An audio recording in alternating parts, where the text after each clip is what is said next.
Welcome to the presentation of the master student projects in Region Skåne. My name is Marie Larsson, and I'm an adjunct professor here at Chalmers, and I will guide you through this webinar. It will be kept in English and sometimes in Swedish.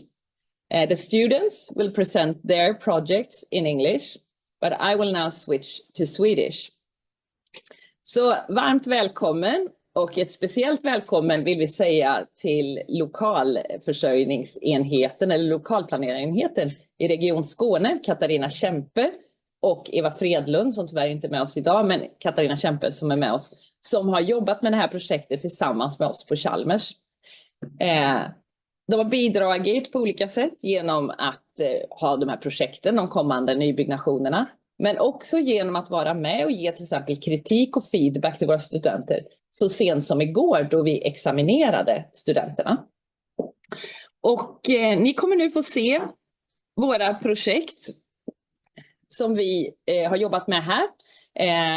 Och vi kommer också ha en kort paus. Ni kommer också få lyssna på examinatorerna, våra professorer här på Chalmers. Som tillsammans diskuterar med Katarina Kempe runt de här frågorna och som också tar upp frågor för vår framtid. Hur har studenterna behandlat det här och hur kan man tänka framåt? Och vi kommer avsluta sen lite kort med att fundera på hur framtida studentprojekt skulle kunna se ut. Jag vill också bara kort berätta lite om CVA, Centrum för vårdens arkitektur. Som jobbar med utveckling, utbyte och spridning av kunskap om vårdens fysiska miljöer. Och vi finns ju här på Chalmers, men vi får medel ifrån regionerna, arkitektkontor och så vidare. Och vi arbetar inom forskning, utveckling, samverkan, utbildning och nyttiggörande. Vi är en plattform för mötet mellan akademi och praktik. Vi har varit aktiva sedan 2006 och det är cirka 10 personer som arbetar här på Centrum för vårdens arkitektur på olika procentsatser. Vi har vanliga jobb också, många av oss. Vi är starkt förankrade i nationella och internationella nätverk.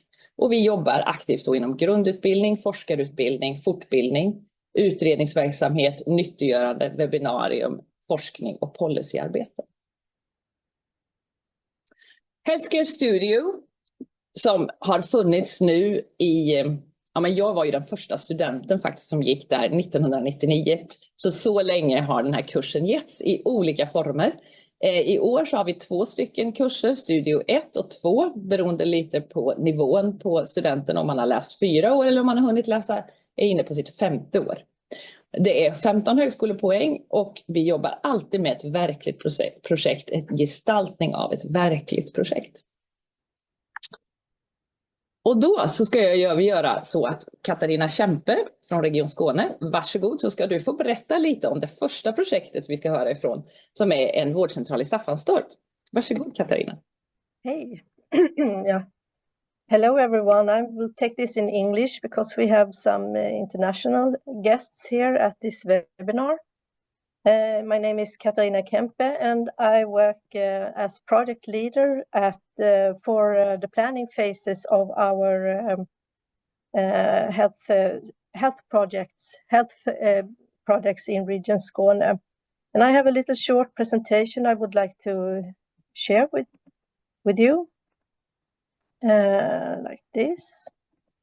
Yes, this is an image from Skåne, southern part of Sweden. You can change, please. Skåne has about 89 healthcare centers and the majority is located in the western part of Skåne where we have the biggest cities. And we have almost all the time new projects to work on. And right now we have 2 ongoing projects in Skåne. And the students have been giving Staffanstorp and Brösarp projects to work on for their master projects. And Staffanstorp is located in the western part and Brösarp in the eastern part, as you can see on the map. Yes, please change. When we plan our healthcare centers, we have 4 planning principles that guide us and we have to fulfill. And the first one and the most important one is the patient safety principle. And that's primarily about creating secure healthcare and to ensure that quality and safety are optimal for the patient in the final solution. And then we have the knowledge and development principle. Healthcare, education, and research should contribute to the highest quality of care. And we also then collaborate with universities like this project is an example of. Next, please. Then we have the sustainability principle, and that revolves around creating an appealing and secure and healing environment for patients, for the staff, for relatives, and based on evidence-based design and established experience. And sustainability is a very vast topic today. It involves economic aspects, ecological, and also social aspects. It's all about sustainability in different aspects. And then the last but not least principle is the flow principle. And when we create the building and design a building, we have to secure very good patient flows, but also efficient staff flows. And the goods flows throughout the building has to function well to end up with a good result. But then we also have to consider emergency flows to and from the building, ambulances, for instance. So that has an impact on the outside, all the planning of the flows on the outside of the building, traffic flows of different kinds. So it's a puzzle of flows when we design and develop healthcare buildings. Next, please.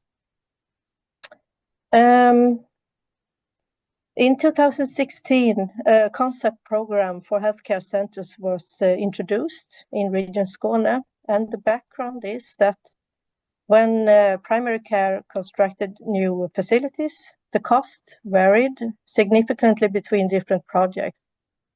And there was no common vision on how the premises should be designed, and each healthcare center manager could design the facilities according to their own preferences.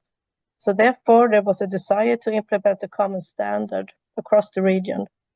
There were several benefits anticipated, including both staff and patients being able to recognize the layout, as well as enabling flexibility so that we could easily change the functions of the room without major renovations. So this was a concept program for the future, 2025. So we are in the future right now. Next, please. And in this concept, we had a layout for how to plan a healthcare center.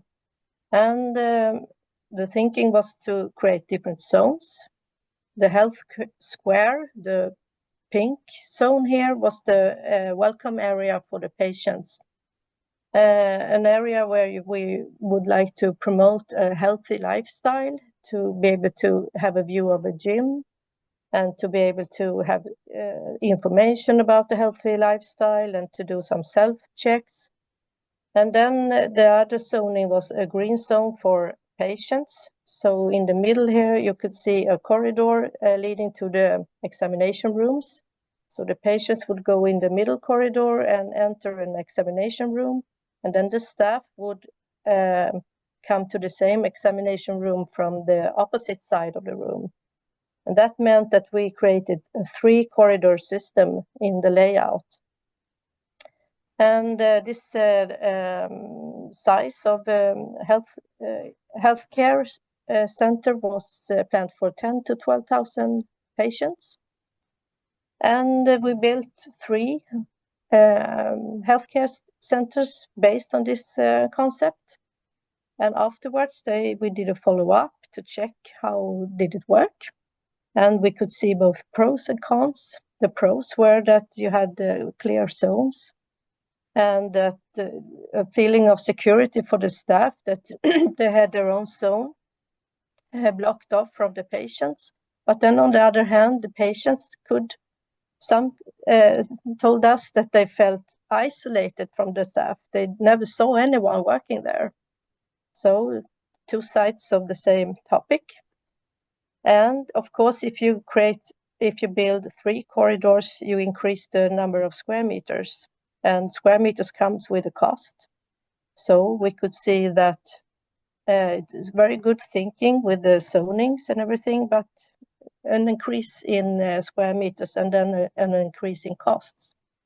So for the student projects, we have encouraged the students to challenge the brief, to evaluate these principles with 3 corridor systems, to to have different zones for patients and staff, and consider this in their projects, to come up with creative new solutions, perhaps, which would be interesting for us.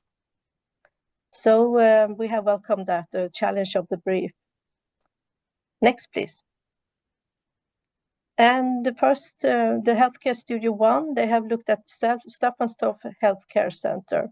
Staffanstorp is located near Malmö and Lund, and it is a city that is growing rapidly. It's a popular place to live in, and you can see that the city is now becoming a bit more urban with higher buildings. Today, the healthcare center is located in this building on the image below. Next, please.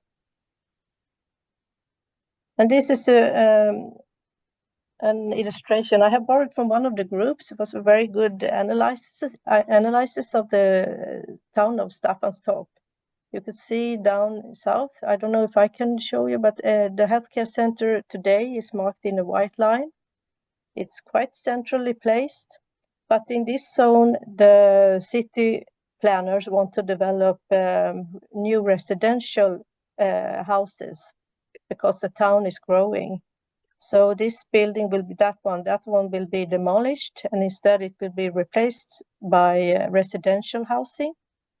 So the healthcare center will move across the street to the red area, which will also be a residential building, a very big building where the 2 lowest floors will be the healthcare center. And on top of that will be, I think, 6 floors of flats, apartments. And the students have been given the building to work with, but we have erased the solution for the healthcare center, but they have the same outline and the same depths of the building and the same preconditions as we had in the real project. So now the students will show in Healthcare Studio 1 have interesting solutions for this healthcare center in Staffanstorp. Thank you very much, Katarina. And now it's the group number 2. So the students will just follow here and they will present their names and so on by themselves. So please, group number 2.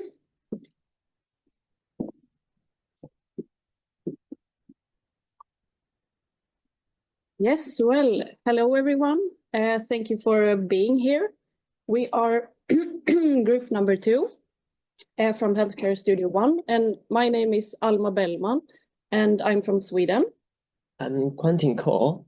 And my name is Shixu Ye, and I also from China. Yes.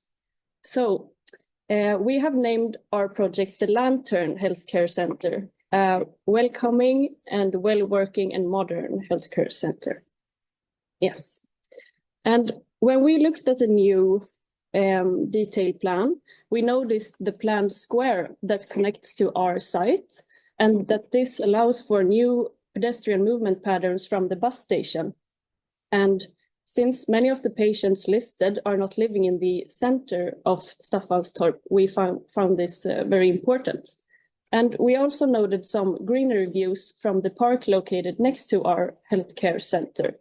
And these spottings gave us the idea of working with the surroundings as well. And we have worked throughout the project with some design strategies, quite many of them, but in this presentation, we will focus mainly on these ones. And when looking at the site plan here, our new site plan, you can see that we wanted to make this new square into a park to connect more with greenery. And we have also worked with a green inner courtyard located in the core here, and we also have the existing little park on the left of the healthcare center. And to connect this park even more with the healthcare center, we wanted to propose a low-speed area in the crossing here to connect it even more and allow for more pedestrian movement patterns. And in this picture, you can also see our main entrance located at the corner here. And we have the infection entrance, and we have the staff entrance up here to the north. And this is also the entrance for goods and for emergency. Yes. And then it's showing our brief. This brief, the left diagram showing our original task, how we will put different functions here. And the right side is our how we balance different functions, and we choose to challenging a little bit about brief, and you can see we a little bit enhance of part of function, so that we want different people, when they do working or maybe have some activity in our building, can have a better experience, especially in some public space. And before going more detail to our print, we want to show our guys that our rendering of our entrance, you can see how people go from streets to come inside our building and go inside to have our reception.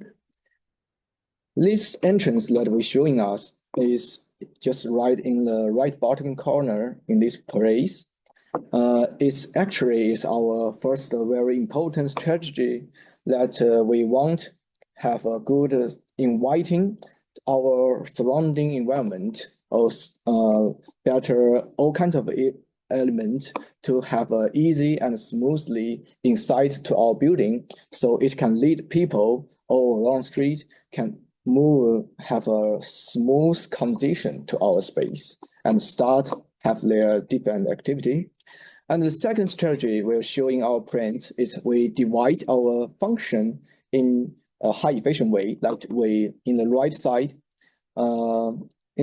we put our staff room here, all kind of staff will working here, and patient will work in this green area.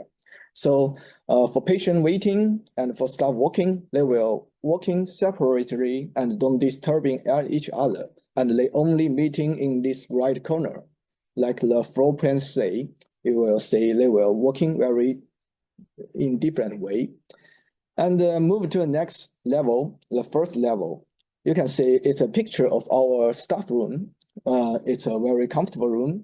We choose to put, because in the first floor, we have a higher level and have a very beautiful terrace. We want to better use of this condition. So we put this staff resting room and gym, this big space can put in the first floor. So people, both in the staff and the patient, will have a better experience in this place. And we put a left function, like the changing room, in the basement.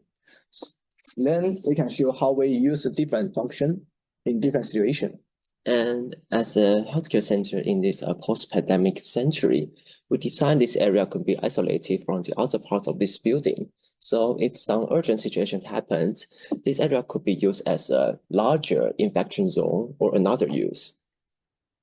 And after hours, to maximize the usage and the opening hours of this center, we decide that the health square could be as an entrance for the residents. So they can just go inside and go upstairs and have the access to the gym and the terrace and have some exercise and activity as well. And the other room for the staff could be locked. And then this is how our buildings looks like. The wooden raster could be attached along the walls of this healthcare center to distinguish it from the other parts of this building. And also, this is the elevation of this inner courtyard. It shows it how it's connected to the parts on the right, and our room for staff just placed along this courtyard, so the staff could enjoy the view when they are walking. So this is looking into detail how the facade would be look like. And thank you. Thank you very much.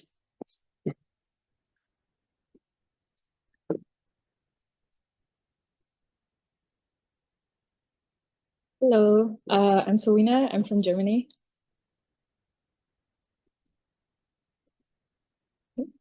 Choose my, there we go. Perfect.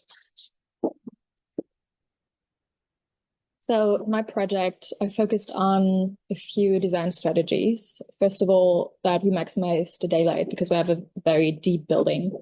Then also to get some kind of nature into that building, and then to be flexible and have a double use with a lot of rooms to get all the rooms inside and be future-proof. You can see the site plan. So my entrance is also at the corner, as most projects are. And then, so the idea to have more flexibility into the room is to add a skylight in the middle of the building, to have the option to also put rooms there that need daylight. And yeah, I thought about putting plants in there as well, just to have a calming atmosphere when you're in the treating rooms. And then hallways have a lot of square footage that we can't really use besides walking there. So my idea is to put the waiting areas in the hallways and not have an actual health square. So yeah, that we have a double use out of the rooms. So yeah, it kind of forms a hallway with a seating area, then the treatment rooms, and then an open staff area, because also there I would like to get rid of the hallways and use all of the space that we have. You can see my floor plan and kind of how the green skylights wrap around the staff area. And then I did the same thing in the hallways as well. But there it's not actual daylight, but artificial light. But yeah, it should appear like it is actual daylight. Yeah. You can see one of the standard rooms and how I imagine the greenery looking like when you enter the treatment room. For the flows, the patients would come in through the main entrance, go to the reception, and then go directly to their waiting area that is close to the treatment rooms. And then the staff go in through the entrance over here, pick up the patient, and then go into the treatment room as well. Try to open up the ends of the hallway to maximize the daylight. And this is the upper floor. So there's also a staff area as well. Basement. And then I tried to be, to have flexibility in the building. So all the rooms are grouped together. So for example, here we have the rehab and the gym. So in case there are not enough patients that come for physical therapy, it would be possible to rent that out maybe to a sports club or anything. It's also why I split the gym. So you have the option to have more patients at the same time, or to have like a fitness class here and then see a patient over here. This area, in case of a pandemic, you could close it off and then have the infection and emergency room in there. And over here is a parking lot. So it would be possible to also open it up to have an outdoor waiting area as well. I mentioned an open staff area, which is probably a little stretch and probably a lot of doctors and nurses don't like. I tried to furnish it in a way that you have a lot of different options. So you have desks, but you also have cube offices where you actually can close the door and have a meeting, have a phone call, and have open meeting spaces as well. But it's all furniture, so it would be possible to customize this however the staff want to have it.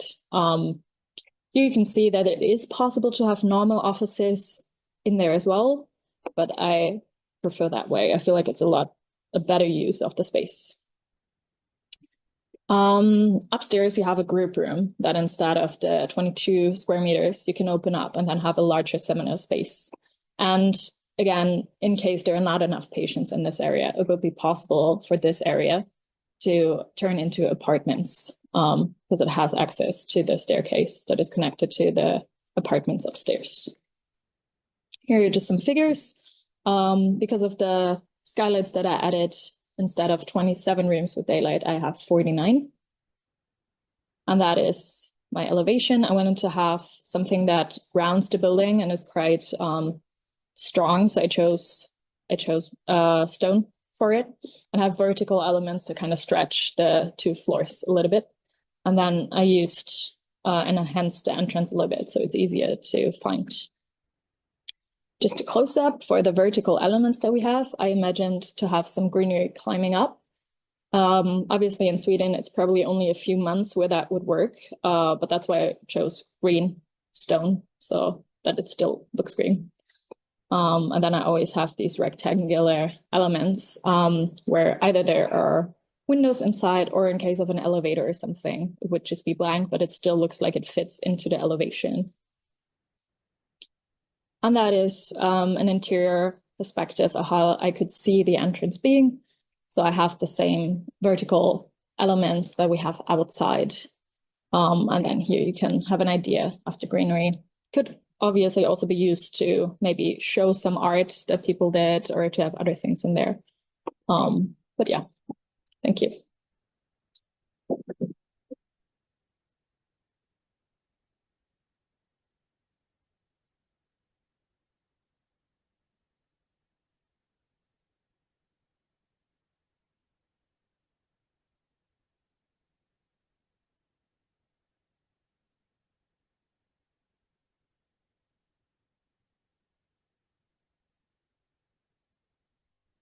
Hello everyone, my name is Junjia from China.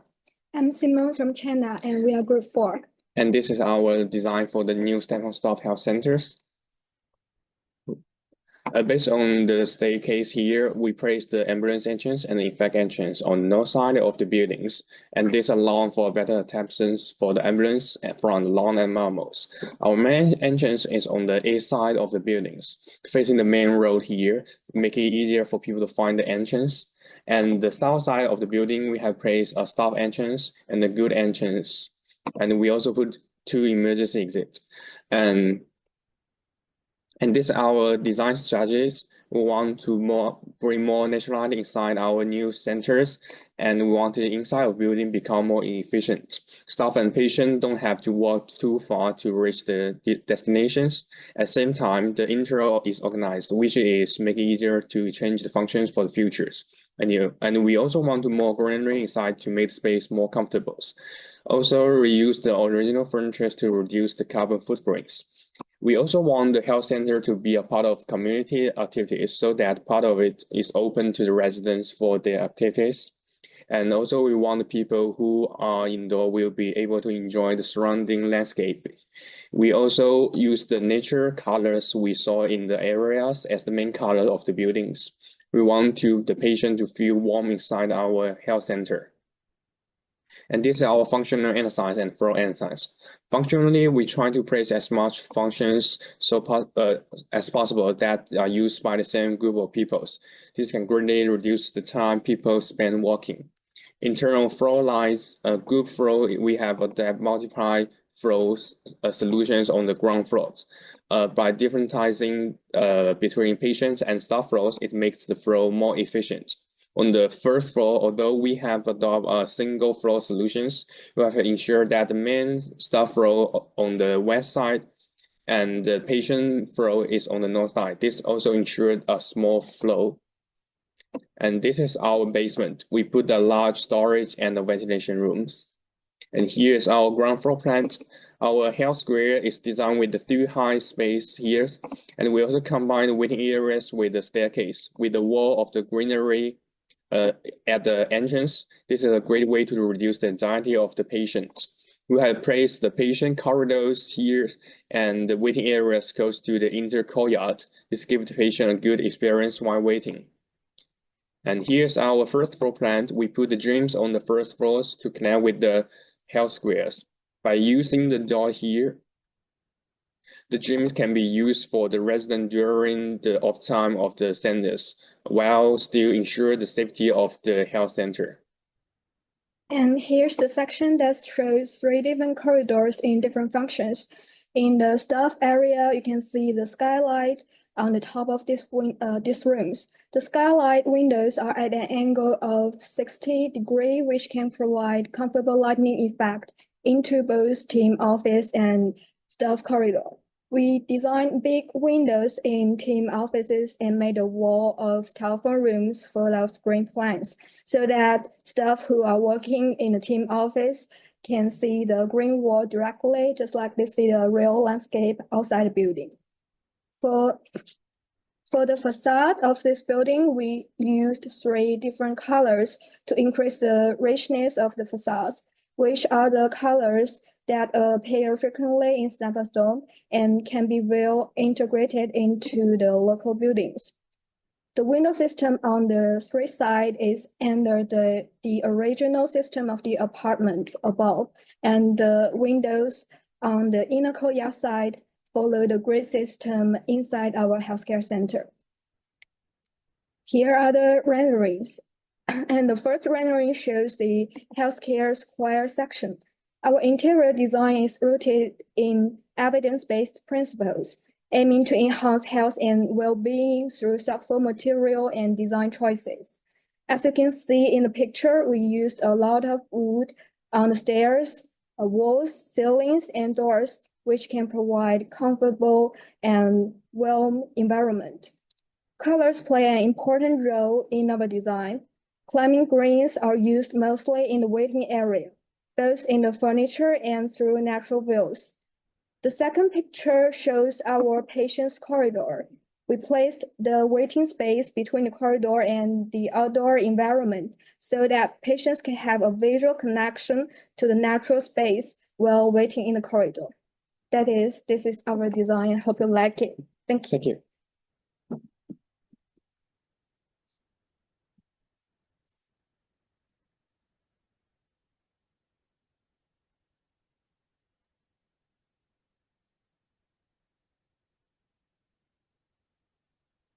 Hello, welcome to our design proposal for Staffanstorp's new healthcare centre, where we aim to create well-being, harmony and efficiency.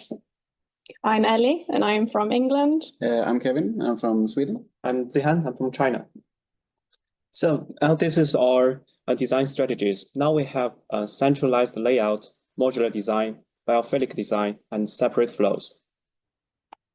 So this is our axometric, so the zoning diagram. Now, as you can see, we put the main entrance here and together with the health square in the middle. And these are our modular rooms. They are in 3.6 meter grid. And as you can see, we have separate colors and they are indicated by the colors. Separated flows, they're indicated by the colors. And the green one is the corridor for the public. And the red one is the corridor for the staff connecting all their offices.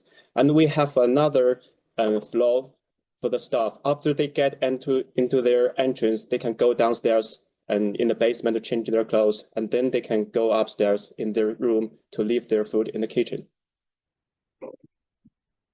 Yes, as we said, the main entrance we have placed in the southeastern corner to both connect to the bus stop nearby as well as the proposed square. From the health square, you can see the reception as well as the central staircase. Above those, we have the sample collection rooms as well as separate corridors on either side, as well as offices facing the facades. Above those, we also have the gym as well as the rehab facilities. So on the left of the building, in the centre, we have the treatment rooms coming off the Health Street. These have double access for both the patients and the staff from the public and private corridors. At the top here, we have offices that have doors out into the courtyard, so there's access to the outdoors. In the bottom left corner, we have emergency and infection. We've kept these away from the core of the building as to reduce contamination.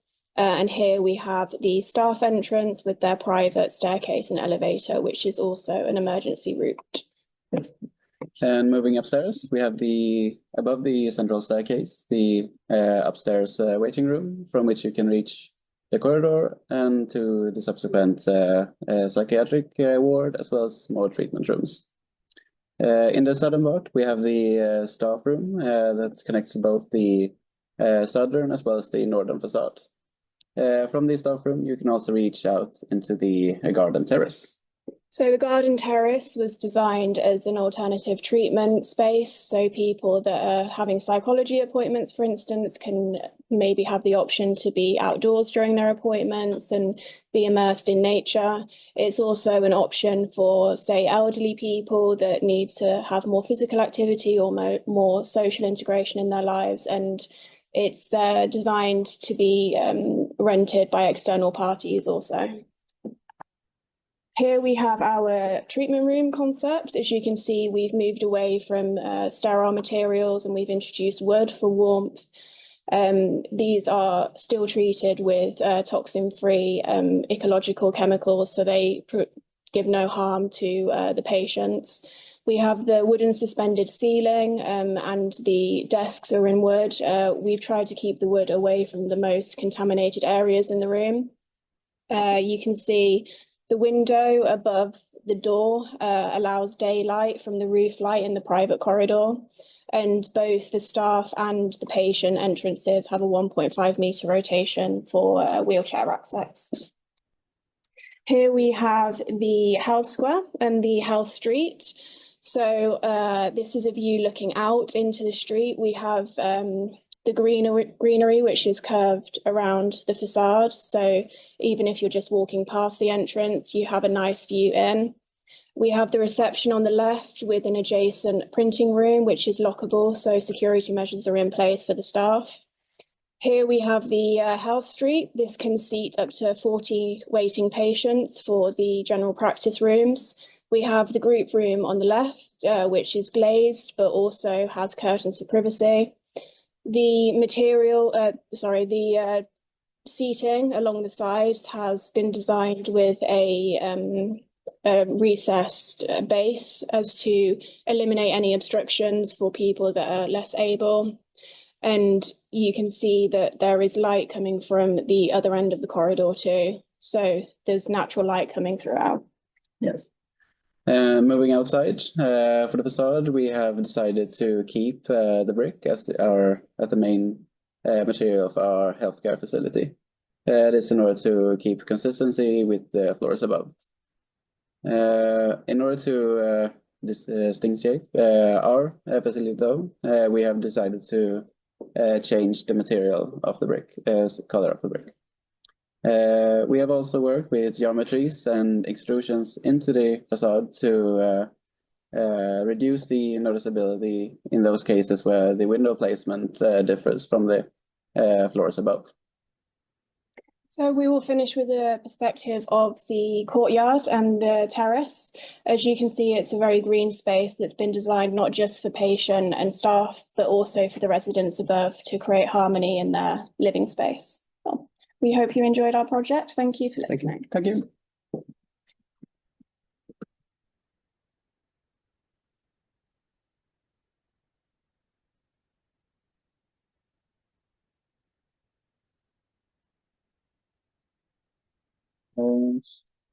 All right, we are group 1. I'm Thomas from Portugal.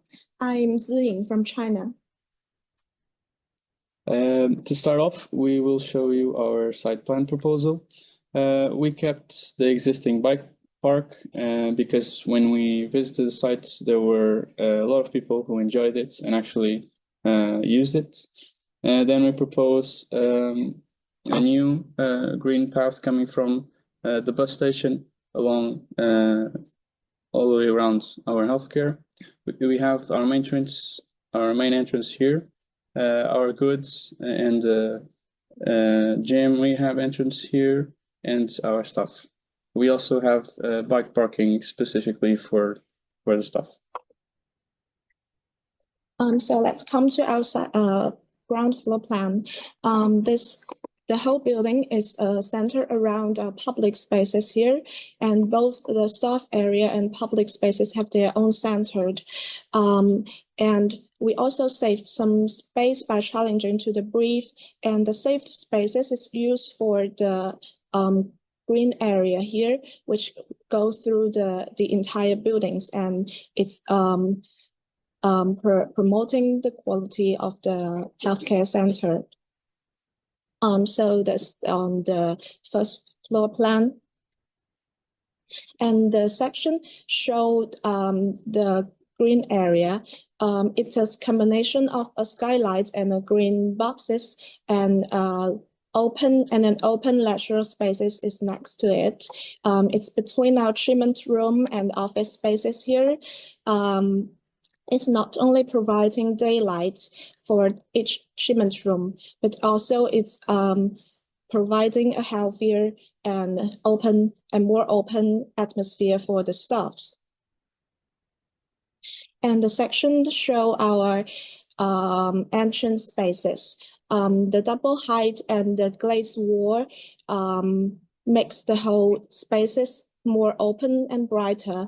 And you can also see the combination of our photocopy and reception and stair. Part of the photocopy is under the stair, so it also saves some spaces.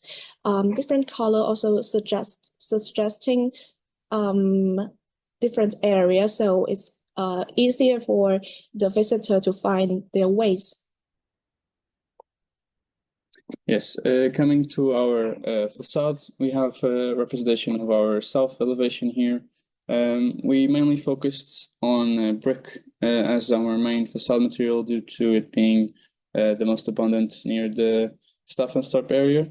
And then we stayed true to our modularity and future-proofing with these vertical elements representing the various types of placements for indoor walls. And this allowed us to maximize windows and daylight, but also providing shading and a dynamic to our facade. Here we have a detail of said facades, seeing the relationship between these vertical elements, which are also structural, and our windows. We chose to have a framework of 1 square meter due to it being the windows the same size of the existing healthcare. We calculated approximately 80 windows can be taken out the old healthcare center in Staffanstorp and applied here in our new one, which also chose Cortina steel for our frameworks due to its durability, low maintenance, and texture. Here we have our crisis response diagrams. So it was really important to us, first of all, that our infection and emergency spaces were bits off from the center and near the streets. And then we, around it, designed a way to isolate this area from the rest of the building. So in case of a crisis, it can be turned into a new facility just for those cases. It also has the ability to extend to our first floor and become even bigger if the problem needs to. So it showed the vision of our entrance spaces. The combination of the reception and the stair look like huge furniture that attracts visitor attention the moment they come in. So this is what it looks from the street. So that is, thank you. Thank you.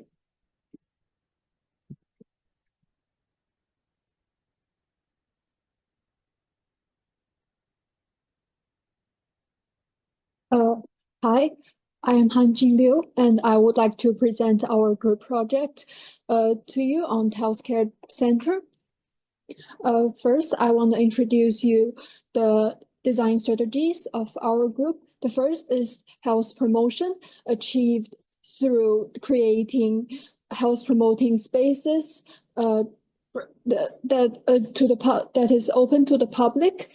The second is flexibility, which is achieved through creating treatment rooms that is adaptable to different uses, and also a window grid that make future renovations and changes easy.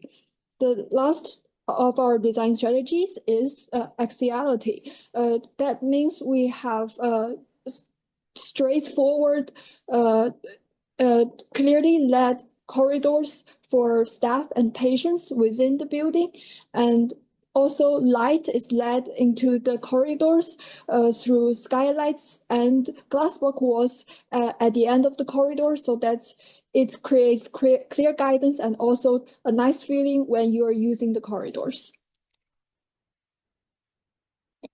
After analyzing the site, we decided that we put the main entrance on the east facade, which is closer to the city center, and the staff entrance to the south facade, which is more private, and the other entrances for emergency and logistics are also located in this facade.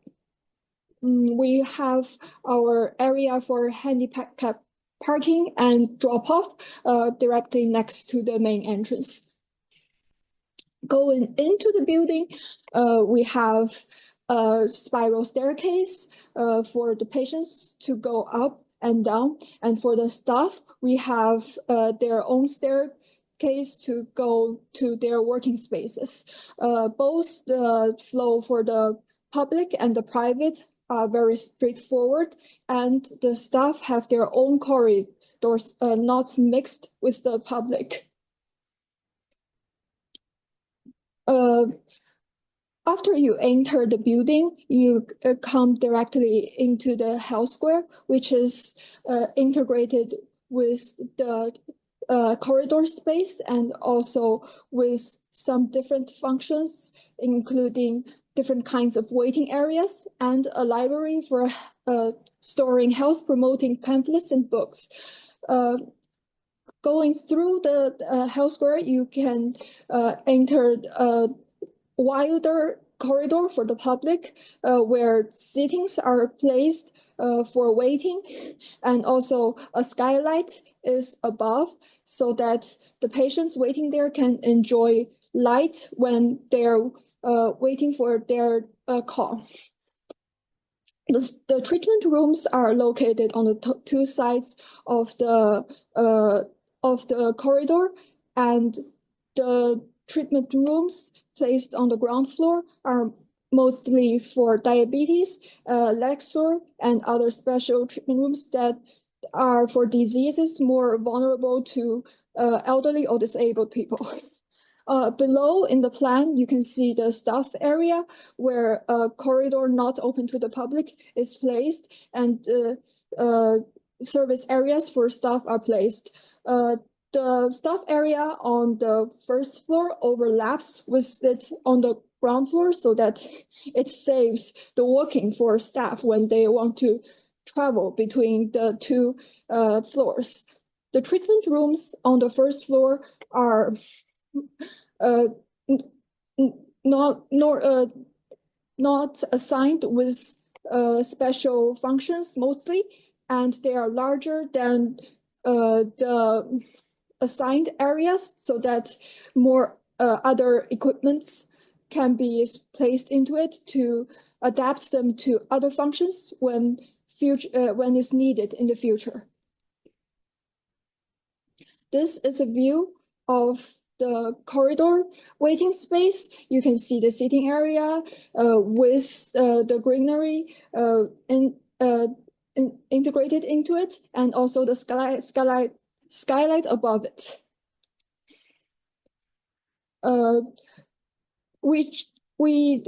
From what we are assigned, we integrated more functions into the corridor space and created more waiting areas within it so that the corridor space is more used.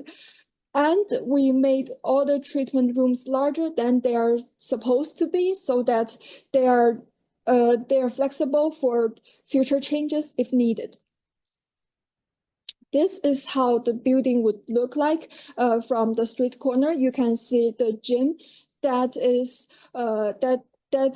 open to the public, and people can see from outside of it to promote health. The facade is the facade material is generally green stone, which gives the ground floor some weight and also corresponds with the feeling of health. The grid of the facade generally matches with the building above it so that it does not stand out too much. This is the activities that could take place within the building. You can see the spiral staircase and the reception here. The library is located next to the reception for health promotion to the public. This is how the reception would look like in real life. Generally, it is a very nice and welcoming space for patients and a nice working space for staff. And that's all we want to talk about for our project. Thank you.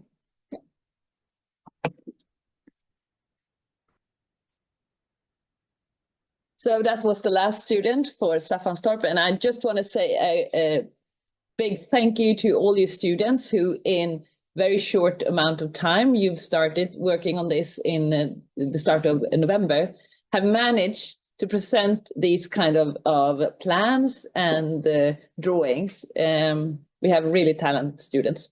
And now for the examiner, Göran Lindahl, who's a professor at Chalmers, and he and Katarina will now together have the opportunity to make conclusions and comments on the students' projects, but also about healthcare in general.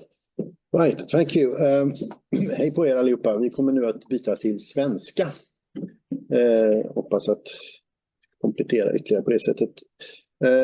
Ja, som examinator i den här kursen och som har följt de här kurserna över åren kan jag konstatera att det här är kurser där studenterna möter på en komplexitet i krav på en byggnad. Något som de inte alltid stöter på. Som också ger dem en träning att hantera den typen av utmaningar. Men också som gör en möjlighet för dem att faktiskt se fältet vårdlokaler och vårdbyggnader som ett arbetsfält för dem som arkitekter eller planerare framöver. Det är en samhällsnyttig, samhällsviktig funktion som egentligen kräver att lokalerna är starkt stödjande för den verksamhet som är där. Och det är viktigt att studenterna förstår hur den här problematiken ser ut. Naturligtvis är det så, om man tittar på alla projekten, att det finns, kan man se som examinat i detaljer. Det fattas ett räcke någonstans, det kanske är någon dörrslagning och det är några tillgänglighetskrav och det är några hållbarhetskrav som kan utvecklas. Men fördelen för studenter att få komma i kontakt med ett riktigt projekt, med ett riktigt program, med riktiga beställare gör att det blir en så att säga, sense of reality, en sense of urgency som är väldigt viktig för dem att träna i. Att de får känna på detta. I ett verkligt projekt så utvecklas och förändras programmet i dialog oftast. Det sker saker på vägen. Här har vi inte utrymme för att följa en full projektcykel naturligtvis. Men det ger ändå studenter den möjligheten att förstå också vad arkitektyrket kan innebära för dem. Så att det är många nyttor som kommer i ett projekt av det här slaget som är kopplat till praktiken. Jag tänkte höra med dig, Katarina. Hur ser du på detta? Är det bara några förslag till eller finns det något annat i de här förslagen som ni skulle vilja lyfta fram? Nej, men det är ju så att studenter är ofta unga och har mycket kreativa idéer som vi ser i de här lösningarna de utvecklar på den här korta tiden. Så det är ju väldigt spännande att se hur man kan lösa det på andra sätt. För när vi har riktiga projekt så har vi väldigt mycket att ta hänsyn till, alla lagkrav av olika slag. Och det kan vi ju inte föra in i det här studentprojektet. Så att man får ju begränsa det lite grann och det öppnar upp lite mer kreativitet. Och alla lösningar kanske inte skulle kunna gå att bygga, men man kan ju plocka mycket idéer ifrån det de kommer fram till. Och det är väldigt spännande och berikande för oss. Själva samverkan med studenter i sig självt, hur upplever ni den? Nej, men det är ju jättespännande och samverkan är ju, vi ser det som en win-win. Studenterna, som du säger, de får chansen att testa på nästa riktiga projekt. De har fått samma förutsättningar som vi har gett arkitekterna vi anlitar i projekten. Samma planeringsprinciper, samma brief, samma program att lösa. Och så för studenterna blir det ju väldigt realistiskt projekt, även om många delar faller bort, eftersom man har 8 veckor på sig att leverera det här, vilket är väldigt imponerande. Och för vår del då får vi ju ut väldigt intressanta lösningsförslag som kanske lite mer wild and crazy, men man kan plocka mycket godbitar. Ja, jag tänker när du säger wild and crazy, vad är det studenterna har gjort som ingen av de verksamma praktikerna har gjort, eller vice versa? Finns det något sådant exempel? Ja, men den här Staffanstorpsprojektet är svårt, ska jag börja med att säga, för att som ni har sett på planerna så är ju bottenvåningen väldigt djup. Och i den här stora djupet så är det ju svårt att få ner dagsljus i mitten av byggnaden. Där har de ju kommit på mycket kreativa lösningar för att få ner ljusschakt som kan ge ljus in till behandlingsrummen om de ligger centralt genom att använda terrassen ovanför. Och det finns ju många kreativa sätt att lösa det på och där ser vi ju många goda exempel. Som ett exempel, men också hur man kan använda väntytorna lite mer kreativt, att man kan få multifunktioner in och då kanske ytan ökar, men det betyder att man behöver ha andra verksamheter också knutna till den ytan så att man får dubbelutnyttjande och då kan man kanske räkna hem det, att man kan använda den till mer än att bara vänta. Och vissa studenter visar ju på att man kan planera lite annorlunda kring väntytorna, att man har förlagt det i korridorerna som ändå ska till. Ja, man kan få in en sittbänk längs fönsterna som man kunde se på någon bild eller andra sätt att sitta och vänta i korridorerna. Så har man fått ett dubbelutnyttjande av korridoren, vilket är intressant som exempel. Ja, jag kan tänka mig att den här yteffektiviseringsfrågorna adresseras på olika sätt av studenter och praktiker som har gjort, alltså redan verksamma arkitekter som har gjort ett antal förslag eller arbete med de här typerna av lokaler under många år som säkert har med sig att många av de förslag som tas fram ska man banta, effektivisera eller förändra medan studenterna vill driva själva idén framåt och testa den. Hur delar du det här med dina kollegor sedan i din region? Ja, vi hoppas att många följer det här webbinariet till att börja med, men vi har ju i regionen vi samlar på oss goda exempel som vi vill använda i kommande projekt. Och det här är ju en jättefin bas till att kunna få bra idéer till oss. Detta är ju andra året vi har jobbat med Staffanstorp. Så nu har jag sett 12 olika sätt att lösa den här vårdcentralen på. Och de alla skiljer sig från det skarpa projektet vi har. För det är ett ytterligare sätt att lösa det på. Och det är ju väldigt viktig information till oss i Region Skåne också, att det finns inte ett svar på hur man kan lösa en vårdcentral. Det finns lika många svar som antal grupper som tittar på det. Och vilket är då det bästa för oss? Och den här fasen i projekten där man testar olika varianter och har tid att utvärdera det är ju oerhört viktigt. Och här ser vi den här spännvidden på lösningar. Någon grupp har lagt entrén på hörnet av byggnaden, andra har lagt det längre upp mot Centrum och förra året vet jag att någon grupp la den längst i norr, huvudentrén. Och det föll ut jättefint det också. Så det verkligen finns inte ett svar och det är det viktigaste budskapet egentligen att hur viktigt det är med den här planeringsfasen för att komma fram till vad är bäst för oss här och nu. Jag ser fram emot att få åka dit när eran vårdcentral är byggd. Matchmaking, så här, lägga ritningar på varandra. Om du har någon rekommendation till andra regioner som innan nosar här nu på, sitter och lyssnar här. Vad är tipset till dem? Ska alla regioner samverka med studenterna, tycker du? Eller ska vi bara fortsätta med Region Skåne? Nej, men alltså vi ser ju stora vinster med det här samarbete, men att vara del av det här just för att få nya fräscha idéer. Och för när man har jobbat länge med planering av vårdbyggnader då man får ju med sig alla lagkrav vi måste uppfylla och det är mycket ekonomi som styr.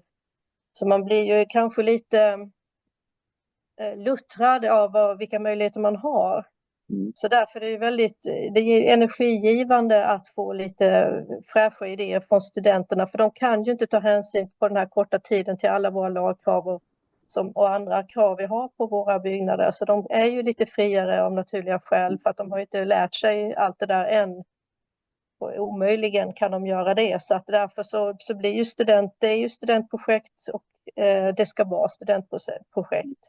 Men just att få nya infallsvinklar på, till exempel som de har jobbat väldigt flitigt med det här med hur man kan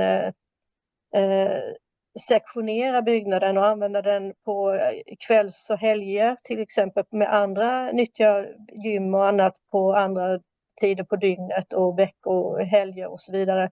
Det är ju väldigt spännande input, dubbelutnyttjandet och flexibiliteten på det sättet att man kan få in andra verksamheter också i byggnaden. Och där, ja. Ja, jag tänkte på det du säger om krav och så för där. Är det något krav ni har ändrat på, inspirerade av studenterna? Är det något krav som ni har hanterat på något annat sätt?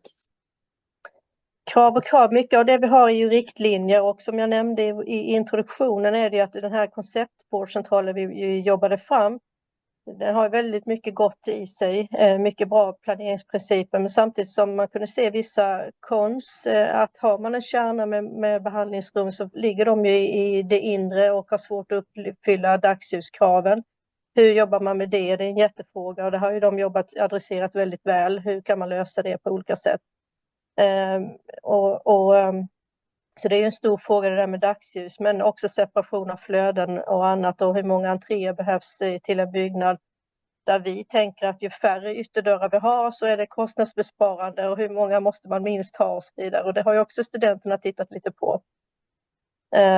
Så att, jag vet inte om vi har ändrat några krav för att det är inte så lätt att göra det för vi har ju mycket krav vi måste uppfylla, men vi får i alla fall inspiration till att stretcha och tänka flexibelt.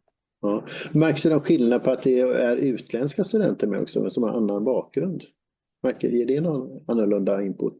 Ja, men det skulle jag nog säga, för kommer man från en helt annan kultur och ett helt annat sätt att erfarenhet från olika sätt att, jag antar att vårdcentraler ser annorlunda ut i Kina mot vad det gör här hos oss.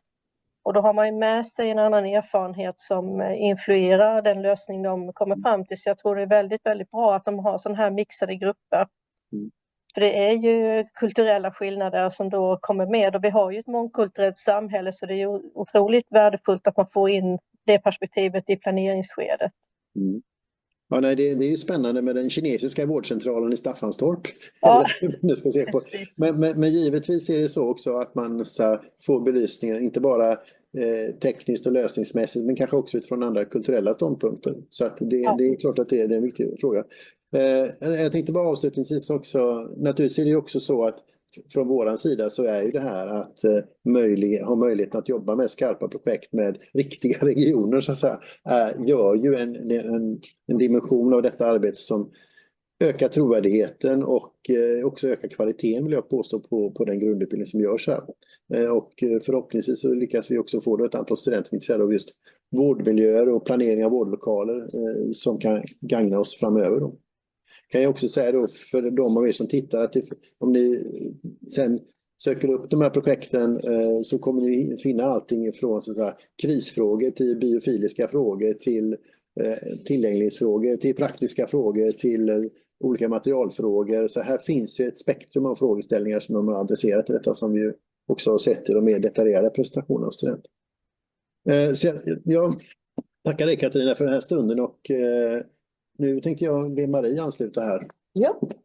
Tack så jättemycket Katarina och Göran. Tack. Då kommer vi göra så att vi kommer ta en liten paus nu och sen så kommer vi tillbaka och då kommer vi lyssna på 3 stycken projekt ifrån Brösarp. Och där har man ritat nya vårdcentraler så där får ni också har de också fått jobba med gestaltning av en tomt till exempel. Och då efter det så kommer Katarina Kempe som är konstnärlig professor här också föra ett samtal med Katarina Kempe runt just det här som har med våra vårdcentraler att göra och som kanske många av oss håller på och kämpar med. Hur ska de se ut nu framåt? Hur ska vi jobba med flöden, samband med separerade flöden och så vidare. Men det tar vi efter pausen. Nu tar vi en bensträckare på ungefär 6 minuter så jag tänker att vi är tillbaka 10 över här. Så börjar vi igen. Så 10 över. Välkomna tillbaka. Welcome back. And Katarina, are you with us? Now I am, yes. Great, thank you. So, Katarina, you will be telling us a little bit about Brösarp now, and then we will have 3 groups of students presenting their projects. And I want to remind you, or rather, this is the first time I'm actually saying this, but you can ask questions by using the chat. Så ni kan ställa frågor genom att skriva i chatten. So if you have any questions, please write there. Okay, Katarina, varsågod. Okay. Could we please go back to my presentation and take the next slide? Yes.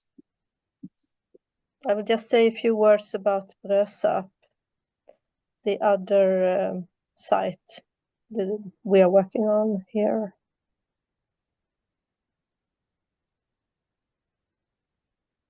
Yes. So this is, here you can see where Brösarp is located in the southeast of part of Skåne in a very beautiful landscape setting.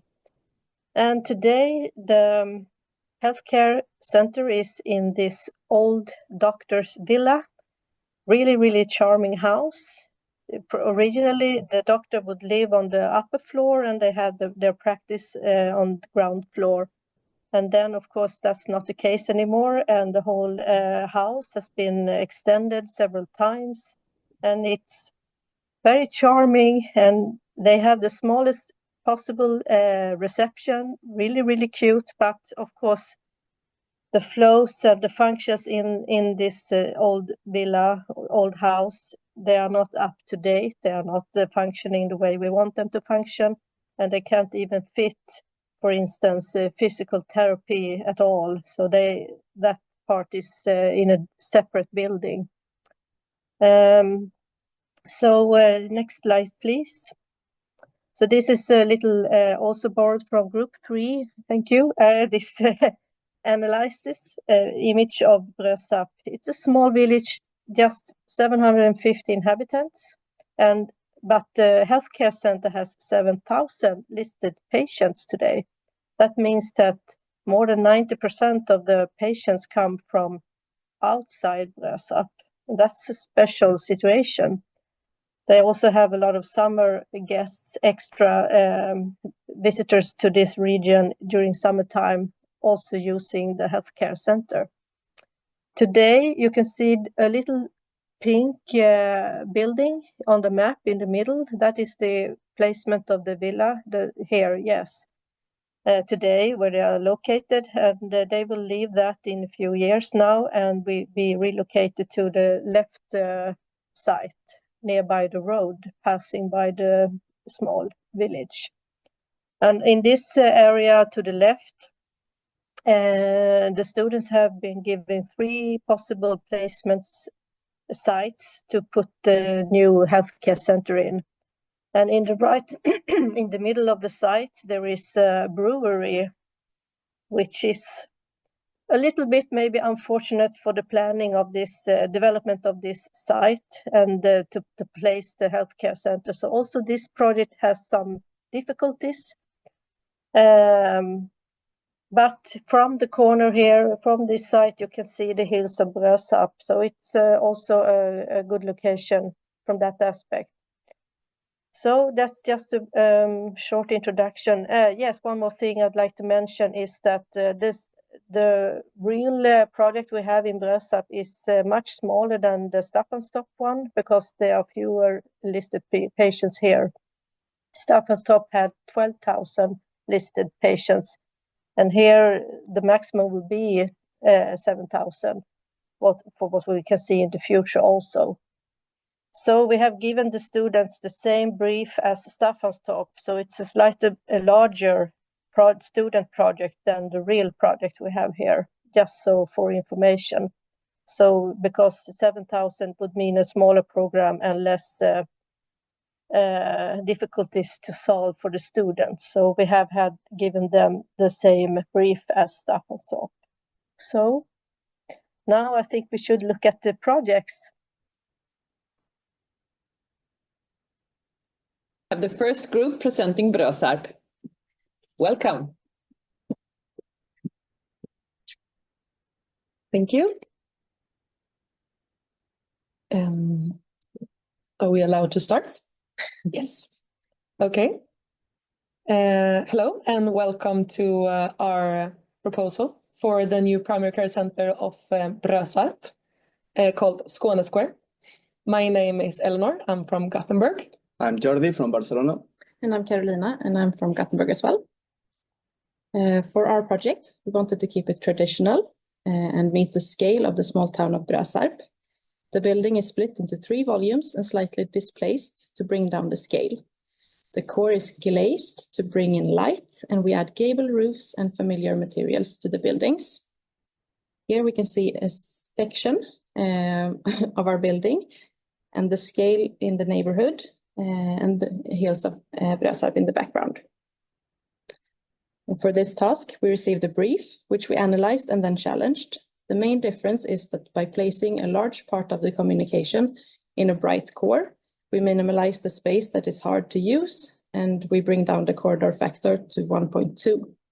We also adapted the brief to better suit Brösarp by removing some excessive rooms. On the left side, we can see the regional site plan, where we can see the smaller scale of the town. On the top part, we have an actual square, which is not like in a square because it's a parking, surrounded by public buildings such as a restaurant or a fire station.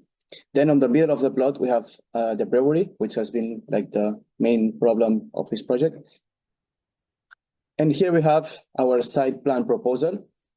We place the building aligned with the brewery, and we are trying to create a new square for Brösarp, which is only for pedestrians and connects with the bus station and the square and our building. We think that our healthcare facility will be a key piece for developing this new square of Brösarp. We are also proposing to create some new housing and on the square, some new public function with building for the town.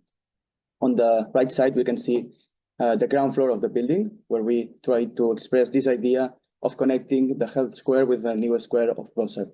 And we can also see how we tried to connect the building with the surroundings, trying to put an outdoor gym and an open preschool outdoor area for the kids. Here we can see an image from the square, where we can see the main entrance and this idea of the big glazed volume, which is the new health square. Moving inside the building, the blue color is the most part of the health square, where it's multifunctional flows between both the public and patients and staff. We were said to put a family care center into the building, and we placed it in the southern part where you can see the yellow color to be secluded but not totally dispatched from the other functions. We also tried to place most of the examination rooms and the offices in the same area to allow for shorter distances for workers. The staff rooms and areas are in green and placed in the western volume to the north gable to provide maximum daylight and also possible views of the hills of Brösarp outside. The bright core allows for a very high daylight access, and we have 90% of daylight in the rooms in the facility. Also, we have a construction made out of wood, where it's very flexible due to not having any load-bearing inner walls, allowing for hopefully future-proofing this building. And as it is right now, we have 36 standard rooms of 12 square meters each. On this closer section, we can see the relation between this health square and the examination rooms. And we can also see a bit of the construction system that we wanted to use. On this image, which is taken from the main entrance, we can see on the right the reception desk. And we can see the feeling that we tried to put on the building, which is made with a lot of wood that gets a warm feeling. And we can also saw that on the pavements, which try to create this feeling of square. For the facades, we continue with local materials. We work with a cream white plaster, red painted wood, one for each volume, which further brings down the scale. We have two different standard size windows placed with consideration of the function inside.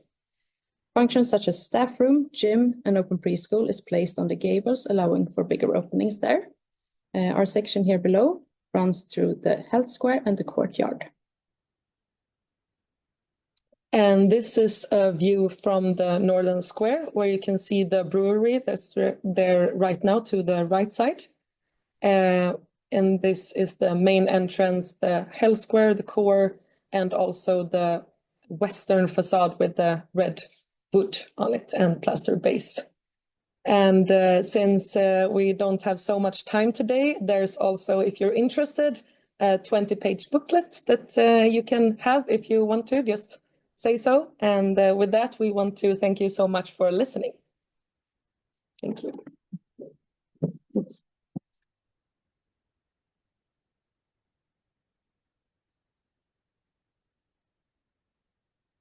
Hi. Now we are going to start our presentation of our proposal. I'm Celsa from Spain. I'm Johanna from Sweden. And we have another group mate, Astrid, that she wasn't able to attend this presentation, but we are going to continue today without her. Our slogan is welcoming spaces where health and nature interlace. Here you can see all our design strategies, but we mainly focused on 4 of them to create during our designing process. As you can see, those for us are one corridor solution, future-proofing the rooms, inspiration from context, and relation outside inside. As you can see in this slide, here we are seeing a graphic in which we are comparing the square meters for the brief and for the proposal. We had done 2 main changes. In the vertical and horizontal communications, we got a reduction by 50% by using a one corridor solution. This option also allows to this option also allows to have a better feeling of familiarity by mixing the patients and staff flows in some areas, as they do in the current primary care center in Brösarp. And here is our proposal. And we chose to place our building in this location to get a better connection to the street and other functions in the area. We have the main entrance here and the family center entrance here. We placed a new library and pharmacy in this location to create a square here, and also some new housing in this location. In this drawing, you can see the flows coming to and from the primary care center. And for example, you can see the ambulance and goods flows going to the back of the building. And here are the floor plans. From the main entrance, you go into the health square, the main waiting area, where you have a direct view and access to this courtyard that is meant to be the heart of the building. Here you have a gymnasium, the specimen collection, and then some examination rooms. And then in a separated corridor, only for staff, you have some offices. In this corner, you have the open preschool, and then here you have the family center entrance, which also has a direct view and access to the courtyard. Here you have the family center rooms. Going upstairs, you have a waiting area here, where you have a roof terrace, so you can wait outside if you want to, and then some examination rooms. And then once again, in a separated corridor, you have offices and then staff areas. And then you also have this roof terrace where staff can spend their breaks. And here we have an analysis of the 4 zones of outdoor connection based on a model made by Anna Bengtsson. And we accomplished quite a lot of space where we actually have a visual connection to the outdoors. The zone 1 and the orange in the floor plans. But also the zone 2 and 3, the yellow and the green, where you can go outside and actually experience being outdoors in the nature while visiting the primary care center. Here you can see up there the main entrance facade and the family center facade. The facade's modular design allows for easy window replacement if in the future if needed. And we also, well, as you can see, we have used wooden panels for the facade mainly, and we have also included a gable sedum roof inspired by the surroundings of Brösarp. And here we show you some visualizations of the building. And this one is of the main entrance to the primary care center, where you can see the more organic shapes in the landscaping. here you can see the health square you have in which you can have views to the from inside to the courtyard. There is a skylight that brings so much natural light inside, and the reception desk that is in a very visible place for the people that is going in to be able to find their way easily. And here we have a view of the courtyard, the heart of the building. And you can see the greenery and also the seating areas where the patients can wait for their appointment. And thank you for us.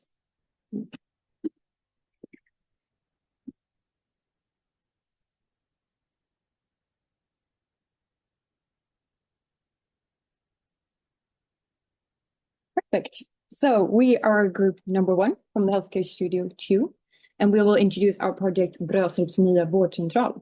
My name is Linnea, and I'm from Sweden. And I'm Wilma from Sweden. And I'm Marta from Poland.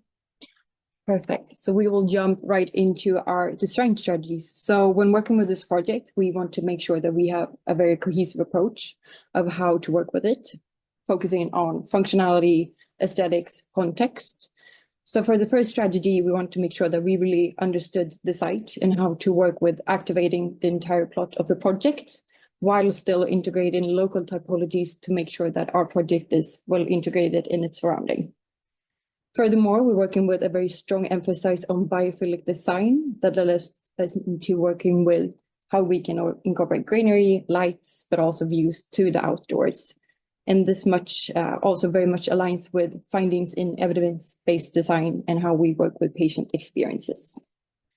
Furthermore, we're working with clear navigation that not only affect how the patients perceive the spaces, but also how we work with organization and structure.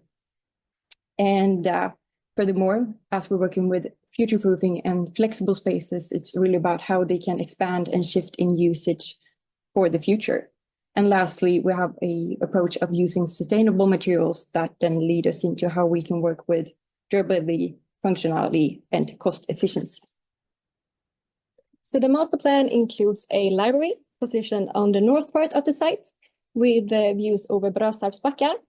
And together with existing functions, we are defining a new public square that will be car-free. Housing are placed to the south part of the site with a pharmacy in the ground floor level to activate the 2 parts of the site.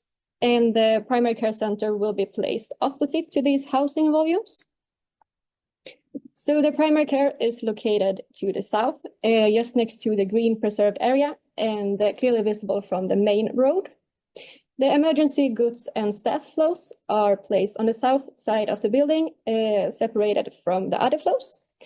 Car parking and drop and go zone are located next to the main entrance. And pedestrians coming from Brösarp will reach the building by this green access that's connected between the housing volumes. And if you come here by bus, you can choose to either walk through the new public square or along it in the green area. So when then moving on to the floor plans. So the health square that we are talking about is easily accessed from its main entrance into a bright and open space that led the patient into introducing and understanding what is the next step, as we have separated the primary care in one building and family care in another part of the building. We are also working with additional entrances that allow us to have future shift in usage, but also introduce the possibilities of having extended opening hours, for example, for the open play in the family center or the gym, while still maintaining the safety and clinical approach with it. And as we're working with the 2 corridor systems, we have a very separated flows and make sure that there is clear navigation for its users. So the patient access all of the functions for them via the patient corridor very easily. Meanwhile, we have separated all of the staff into its own corridor, and their functions are consciously placed in facade. Meanwhile, common functions for staff and patients are in between these 2 corridors. And for the upper floor, we have the continuation of these functions and examination rooms for the patients. Here we're working with this clear navigation in the corridor of having sight lines to make it clear. Meanwhile, we also have more staff functions on the upper floor. And what we have worked a lot with is having a very nice staff room with great views of Brösarp backar.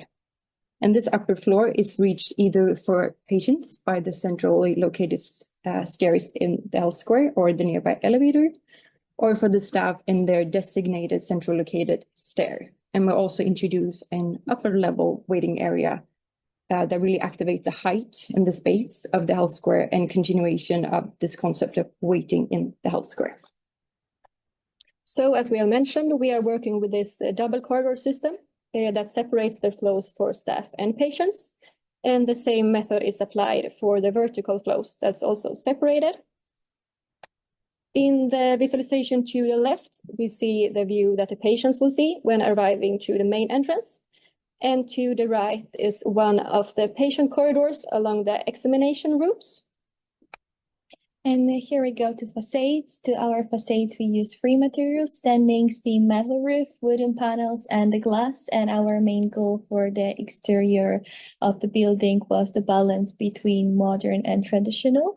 And through drawing inspiration through Skåne, our building is grounded in local architecture.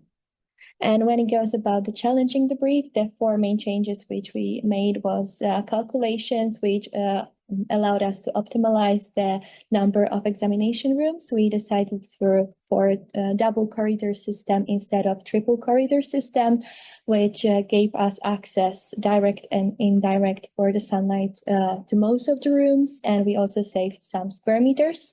And we also made all offices for the doctors in the same size, which allows to accommodate 4 doctors at the same time. And we increased number of public square meters, especially waiting areas, by making them spacious and functional. So in general, we reduced the program area by 50 square meters, but because of the fact we used double instead of triple corridor system, we also saved a lot of spaces on the communication. So in the end, our BDA factor equals 1.75 instead of 2.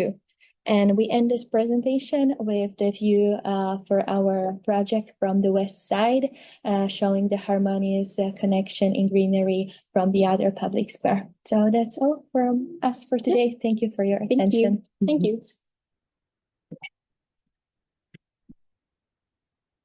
Thank you very much to the students and their presentations.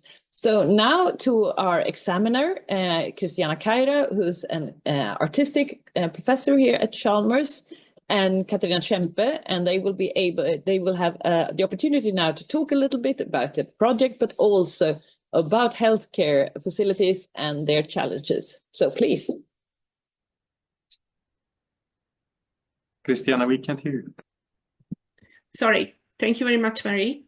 I think I will switch to Swedish since the previous conversation was in Swedish as well, and I apologize for the students that do not speak Swedish yet. Maybe you can get some explanations from your fellow colleagues. So Katarina, thank you very much for this collaboration and the Brösarp project as well. It has been a very interesting task this year with this freestanding primary care center in this village in Skåne. It is a small village, but the primary care center is serving thousands of patients. So it has a very important role in this community. I just would like to hear a few reflections from your side on this topic of the... sorry, I will switch to Swedish now. So I'm sorry, I continue in English without thinking. Så jag ville höra lite dina reflektioner, Katarina, kring det här med att bygga fristående vårdcentraler gentemot att utveckla vårdcentraler i befintliga fastigheter som kan vara bostäder som i Staffanstorps fall, men det kan också vara kommersiella fastigheter eller andra typer av fastigheter. Nu när vi är i en situation där man behöver utveckla primärvården jättemycket, förstärka primärvården. Men samtidigt så har ju regionen utmaningar både när det gäller klimatavtryck men också ekonomi. Hur tänker ni i Region Skåne när ni ser de här 2 projekten och när ni arbetar med andra projekt? Hur väljer man att bygga fristående hus gentemot den andra varianten? Och vad finns det för och nackdelar lite grann? Vad har du för reflektioner? Nej, men det är ju så att vi har precis antagit en fastighetsägarstrategi i Region Skåne där vi ska skifta mer mot att bygga och äga själv, förvalta byggnaderna själv. Till skillnad från att vi tidigare har gjort tvärtom, att vi har hyrt in oss i andras fastigheter. Och det här projektet är ett av de första nu när det gäller vårdcentraler där vi bygger nu i egen regi. Och det är väl lite grann platsens förutsättningar som avgör också. Brösarp är en liten by, bara 750 invånare. Och där är ju vårdcentralen väldigt central för lilla byn. Många äldre som bor i byn och så vidare. Så det har ju alla förutsättningar att kunna bli riktigt bra om man bygger i egen regi. Att man kan skapa en mötesplats, tänker jag, för som några av grupperna visar på att man har varit inne på det lite grann. Och det är något som behövs också. Så att, men ligger man i en stad så är det lite svårare att hitta mark på rätt plats för att kunna bygga i egen regi. Så där kanske man blir tvungen att göra som i Staffanstorp, hamna i bottenvåningen på en byggnad.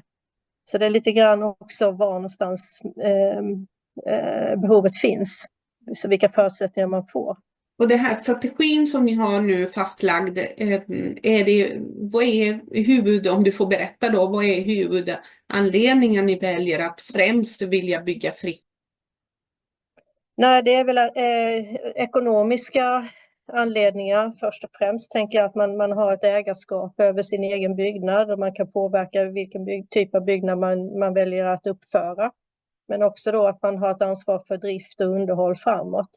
Att man har ett större ägarskap över de frågorna gentemot att man hyr in sig i någon annans fastighet. Då är man ju, ja, man kan såklart förhandla hyror, men hyror tenderar att höjas med åren och det kan bli mer kostsamt i långa loppet.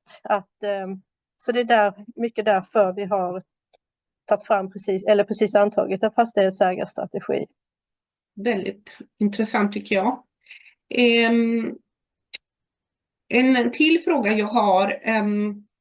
Ni har ju tidigare i år arbetat fram en konceptrapport eller en konceptprogram för vårdcentraler och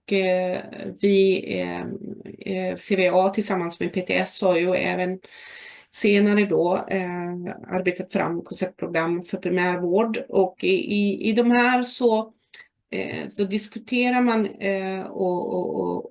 och föreslår separerade flöden som en ganska viktig övergripande idé så att säga. Och det motiveras främst kring på grund av säkerhetsaspekter men också vårdhygien eller och infektioner etc. Hur tänker du när du ser de här förslagen nu? Vi har låtit studenter vara fria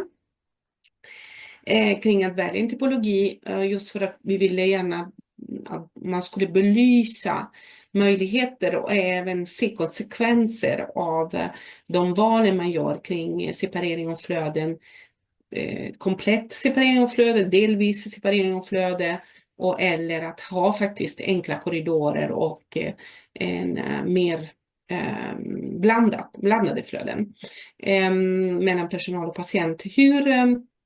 Hur tänker ni kring den här frågan? För den här separeringen av flöden driver ju kostnader och kvadratmeter avsevärt. Ja, och det är precis det vi har upptäckt, kan man väl säga kortfattat.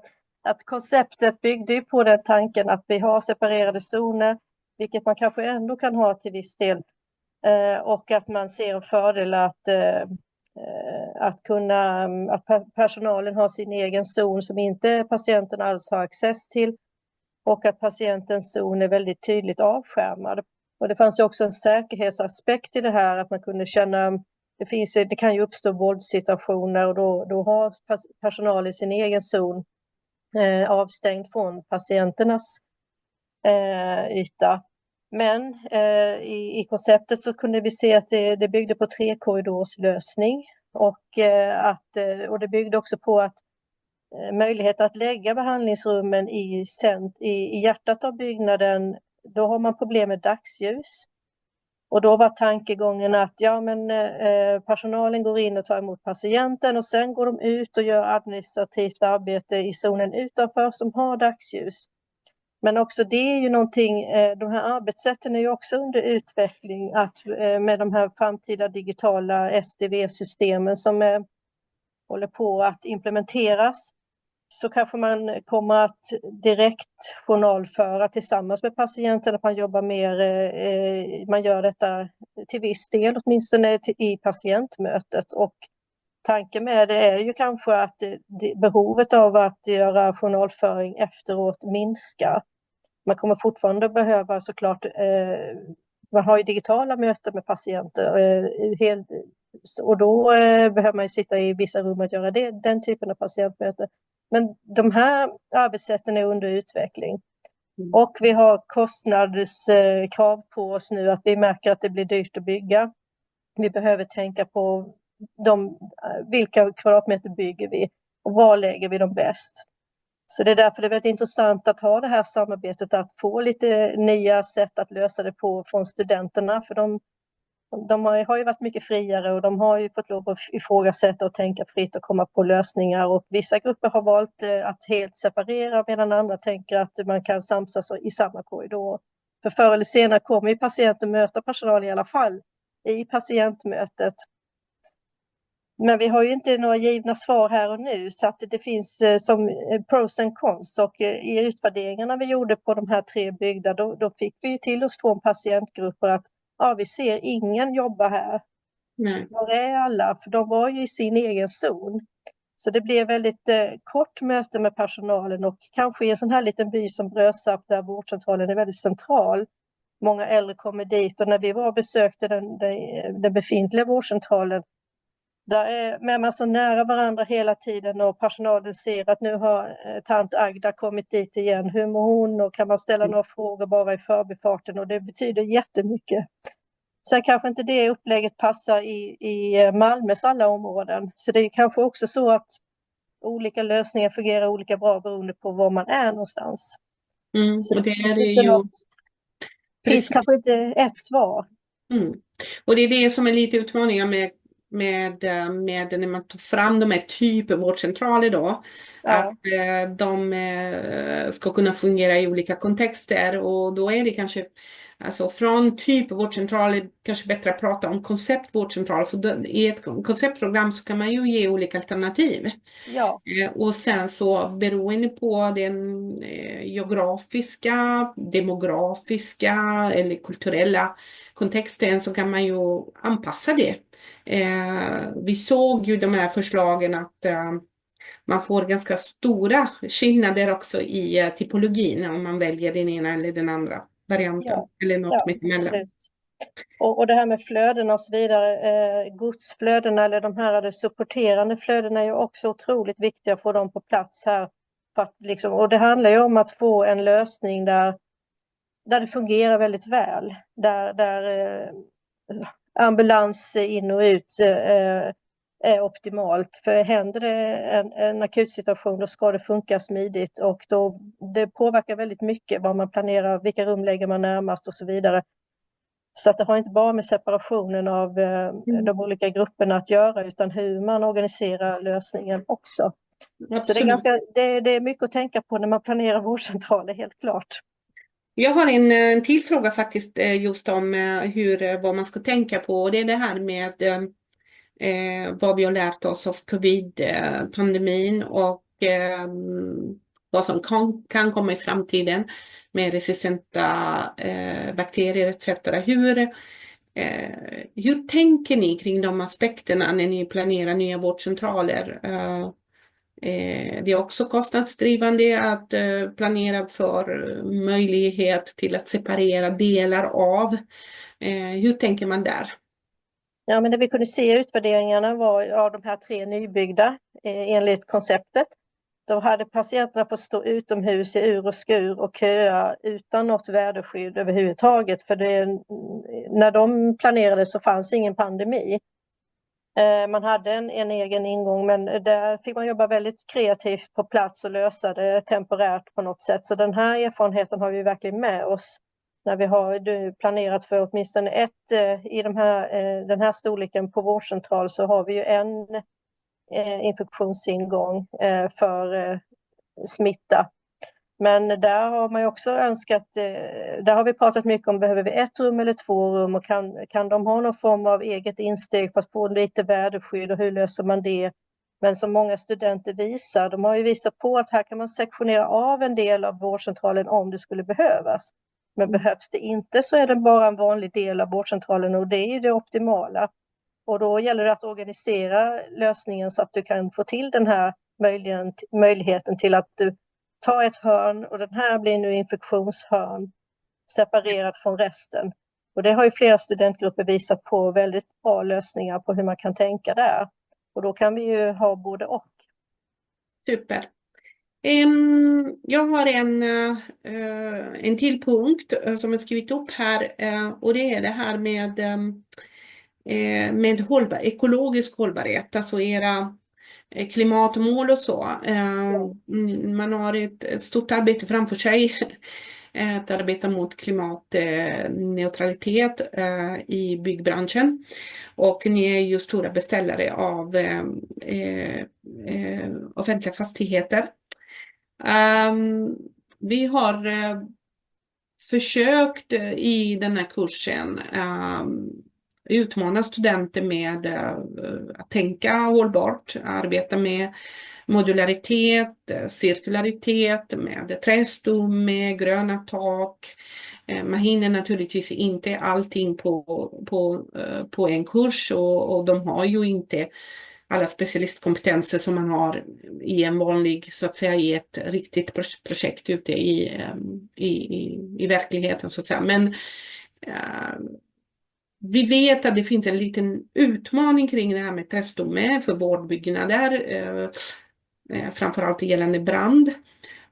Men hur tänker man just vårdcentraler? Finns det en öppenhet där kring, om man nu löser ekonomi också och hygienfrågor och så.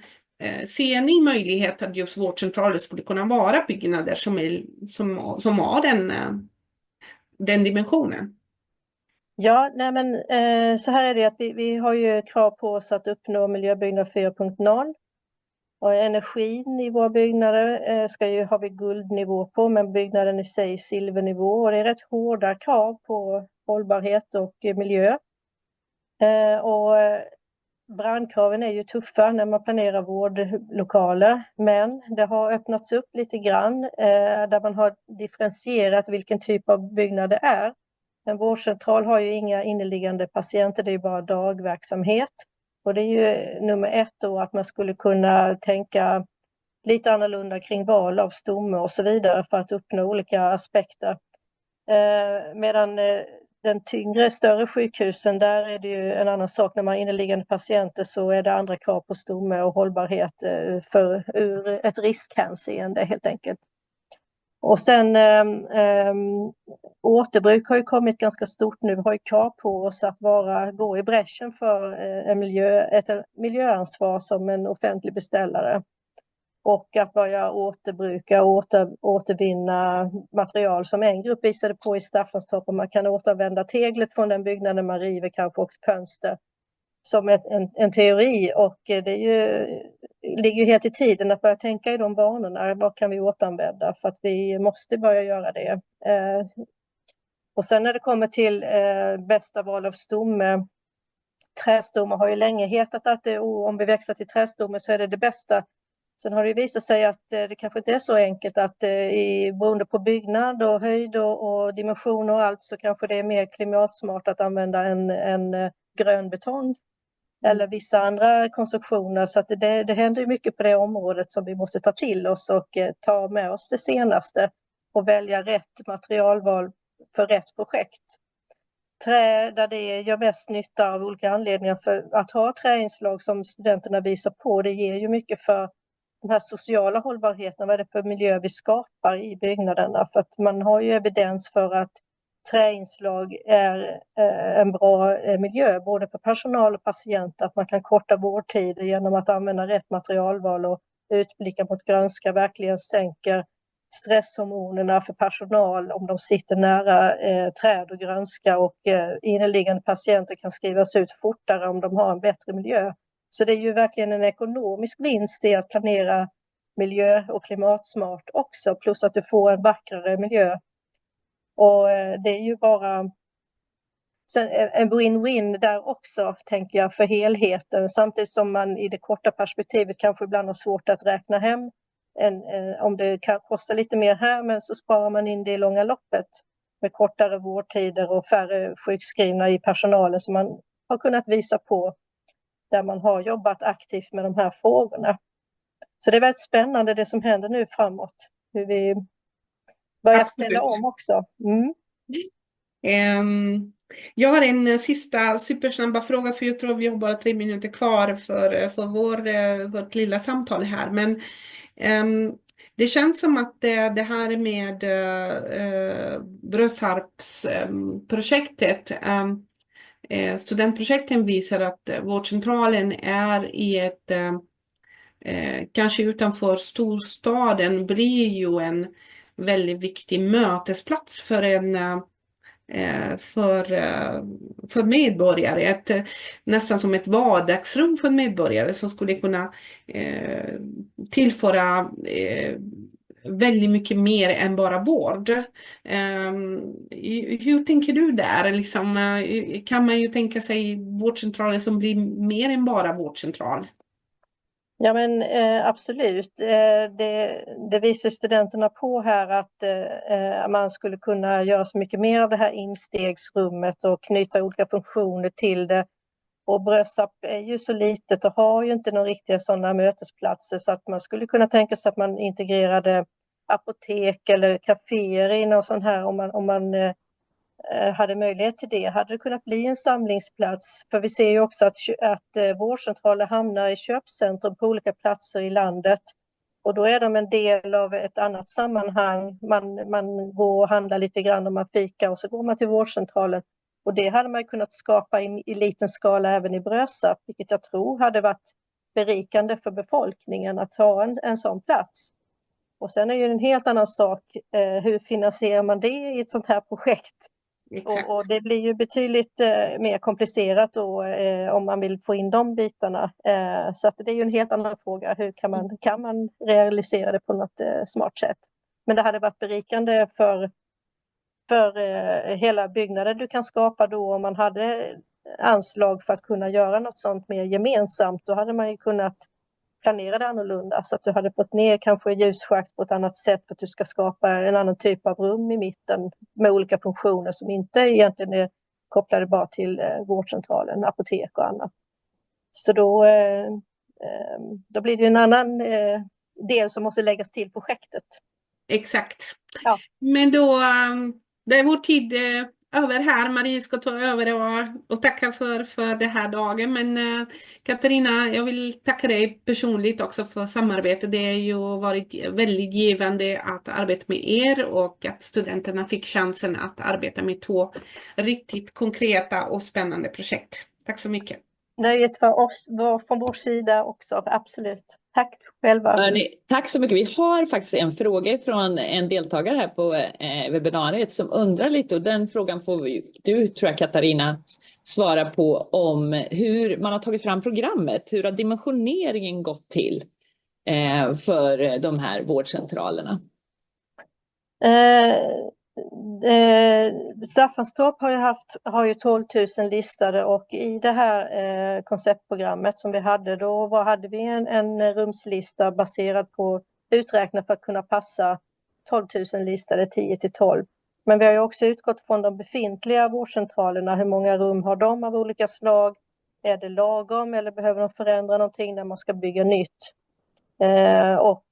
Samtidigt som vi har haft den här övningen om jobba annorlunda, vilket kan påverka hur många rum vi verkligen behöver. För vi har ju också kunnat se i de här processerna att det här med schemaläggning av patienter under veckans alla dagar har ju sett lite olika ut. Och det är ju en sån sak vi är på nu lite grann, att vi gör faktiskt mätningar, hur mycket nyttjas rummen. För vi kunde se att rummen nyttjades mest de första dagarna i veckan, måndag förmiddag och så vidare. Och så trappade det ner mot slutet av veckan. Och kunde man göra en jämnare schemaläggning så hade man fått ett större nyttjande, en ökad nyttjandegrad av rummen. Och då skulle man i teorin kunna klara sig på färre rum. Så det här är liksom en liten övning vi har sysslat med när vi har gjort de här programmen. Utgått från det befintliga framtidsbehovet men samtidigt försökt tänka på schemaläggning. Kan vi reducera någonting om man planerar annorlunda? Så det kommer från den processen. Det låter ju som att ni har gjort en väldigt gedigen dimensionering här, och det är ju oerhört utmanande för oss att göra dimensionering. Också när vi ska titta framåt. Vi vet ju väldigt lite om framtiden på det viset. Men på det sättet ni jobbar här så låter det som att det är ju, säkrar ju upp på många olika sätt. Ja, samtidigt som de administrativa ytorna är ju en sån här stor fråga också, om det kommer att hända någonting nu med digitala hjälpmedel framåt. Men det är ju pågående processer som vi tittar på. Precis. Jag passar också på att tacka dig, Katarina. Jag vill tacka dig, Christiana, också, som jag tror, hoppas du är kvar och lyssnar här. Men stort tack, Christiana Kaira, för att du ville vara med här nu och dela med dig av din kunskap som examinator här, som har följt studenterna i många år. Har du jobbat med de här typen av studentprojekt. Stort tack för det, och stort tack, Katarina, både för det arbete ni har gjort och också för att du ville vara med här idag. Och jag skulle vilja säga till er som lyssnar nu, jobba med oss. Det vill säga, har du ett projekt, har ni projekt som skulle kunna passa för studenterna, så är vi jättetacksamma om ni skulle vilja vara med på samma sätt som Region Skåne har gjort nu och varit med oss i 2 år. Där ni har kanske ett projekt som är en lagom storlek, där ni har ett program och ni har möjlighet att ställa upp med lite tid och lite stöd i det här för att hjälpa studenterna framåt. Så ser vi också, jag tror att Katarina har fått berätta det här idag också, att det ger också tillbaka till organisationen. Så hör av er till oss, det kan ni göra via CVAs hemsida, det ligger under Chalmers och så CVA, Centrum för vårdens arkitektur. Nästa webbinarium som vi ger härifrån, det är den 11 mars och då kommer det vara en temadag om äldre och belysning. Så lyssna gärna på det. Och tyckte du att det här var intressant med det här webbinariet, så gå in på vår hemsida och titta, för vi har flera och de ligger också kvar. Så det vi har talat om idag, det kommer ligga kvar. Du kommer ha möjlighet att lyssna igen, men du kan också tipsa kollegor runt omkring dig eller kanske beställare eller arkitekter och lyssna på det. Varför inte sätta sig tillsammans, ett gäng, och lyssna på utvalda delar här. Vi tror att det här också ger input till våran arbetsvardag, och det är det vi vill försöka jobba med här också, att kunna ge det stöd och någon form av input. När vi jobbar tillsammans så lär vi oss också av varandra. Så stort tack för att du har varit med och lyssnat, och så önskar vi dig en trevlig helg.